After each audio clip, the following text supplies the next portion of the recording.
Welcome back to Sunrise Daily. We turn our attention now to the economy. Well, Mr. Henry Boyer joins us now. He's an economist. Thank you for coming on this morning. My pleasure. Well, we've seen some of your articles where you say, well, devalue the Naira, remove subsidy, kill Nigerians. I'm not sure when this was published. That should be last year, late last year. Late last year. But now we're still focusing on the Naira. Back and forth, the currency is going. Do you think that or has the Naira, from your perspective, been devalued already, or we should go ahead and just make it official? Thank you. If you had to import something that's not unauthorized, not banned, what would you put your Naira rate of exchange at? Would you put it at 300 or 199?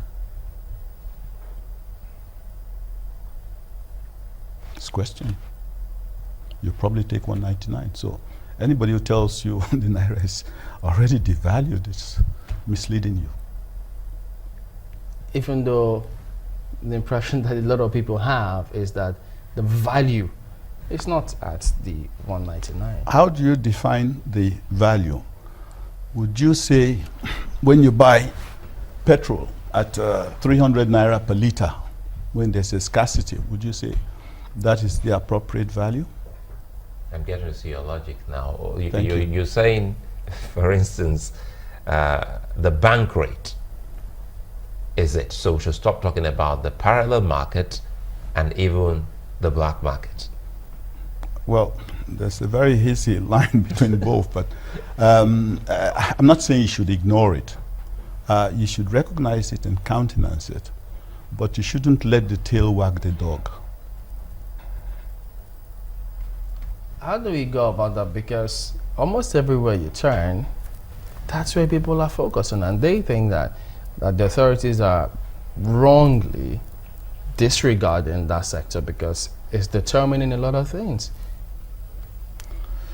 I'm glad that you say people, but not you. Obviously, you don't hold that opinion, and it's very smart you don't, because the reality, of course, is that what we have been having over time, last 3 decades or so, it's an artificially skewed Naira rate of exchange, deliberately skewed against the Naira.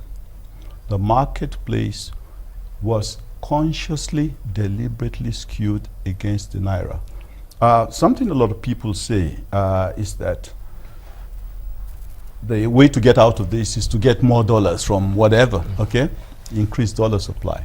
And my question is, what happened when the price of crude oil was $140 per barrel and we had $60 billion and we were generous enough to start dashing dollars to bureau de change? Did the Naira become 100 or 80 or whatever? So if you recognize that it didn't happen, you have no right to say that what drives the Naira rate of exchange is supply.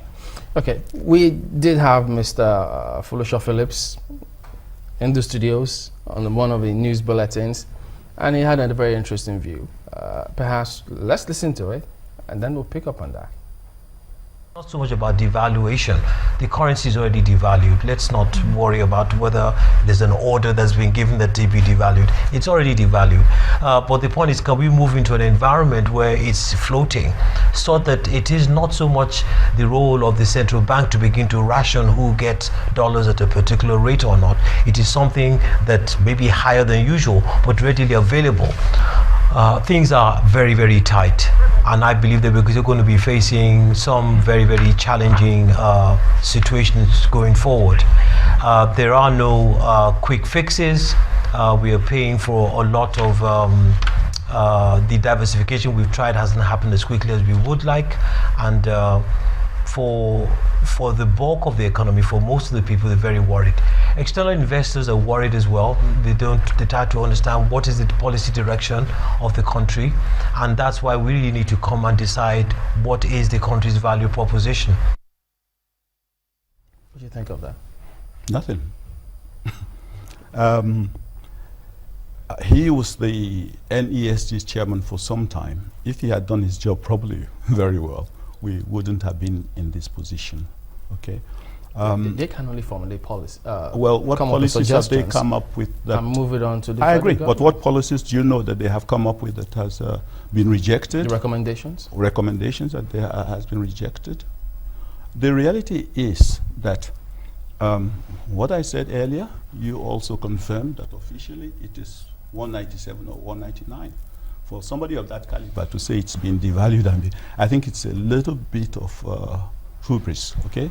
The bottom line is that the Naira has not been devalued, and it is because of policies which were canvassed by the NESG and people like him who headed it at that time that we are in the situation in which we are.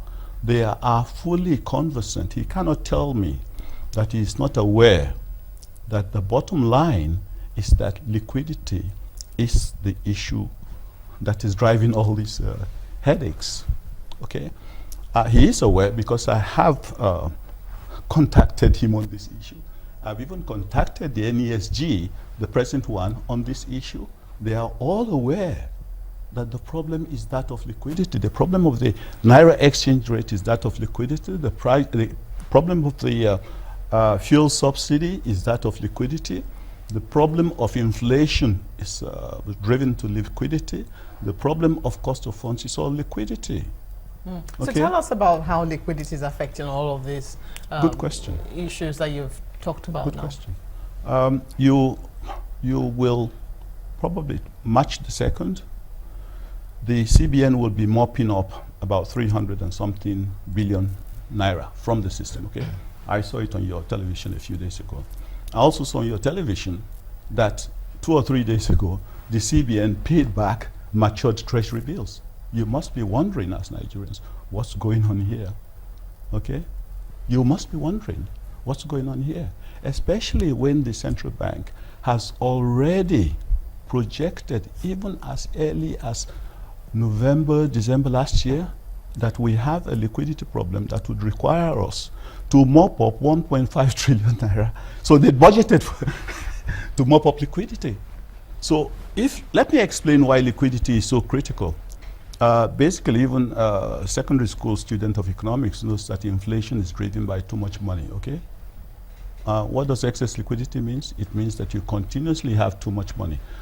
Not only just having too much money, you have too much money that becomes an embarrassment to the people who manage the economy, to the extent that they say, we are prepared to pay money, to pay an interest. It used to be as high as 12, 13, 14, 15%. To mop up this surplus money that is there.